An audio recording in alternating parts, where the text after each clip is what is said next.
Mina nguDokotela uThokozani Sivikele Mthiyane endaweni yaseRichards Bay ethempelini laseMpuzawanele. Angeke ngikwazi ukuyichaza lento engiyizwa namhlanje ngoba ngivele ngibona ngazuthi imanga bese imangreda ke manje olukwa ngempela. Sijabule kakhulu ukuba singazingane zamaNazaretha sitholele lithuba ukuthi sizikwazi ukuzoyiveza uNkulunkulu wethu unyazi lwezulu ngoba lesi siprofeto sikade sasizwa nangabazali bethu ukuthi ubabamkhulu namakhosi onke amlandelayo wathi abafundi abantwana ngoba ibona kusasa abawuphatha lelizwe.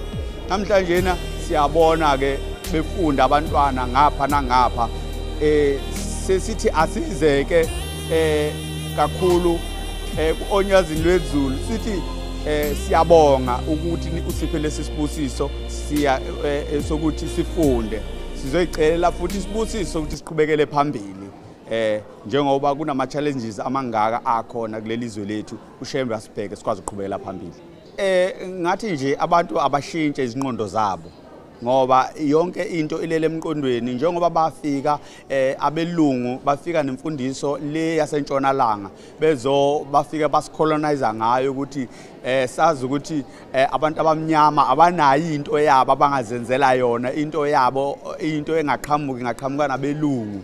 Yabo njengamanje abantu abamnyama fanele beshintsheke kuleyo attitude yabo ngoba uShembe sefikile and sekhombisile njengoba wathi nje waletha isibusiso semfundo kithi njengamanje lento isizobhebhetheka kakhulu ayisezoma kwethu njengamanje nje abakhohle ukuthi amaNazaretha abantu abangafundi mfethu sikhule esimeni la amaNazaretha abebethatheka kancane ngisho ezikoleni bethatheka kancane amaNazaretha njengamanje umNazaretha songathi kuyifashion siyajabula ngakho kakhulu.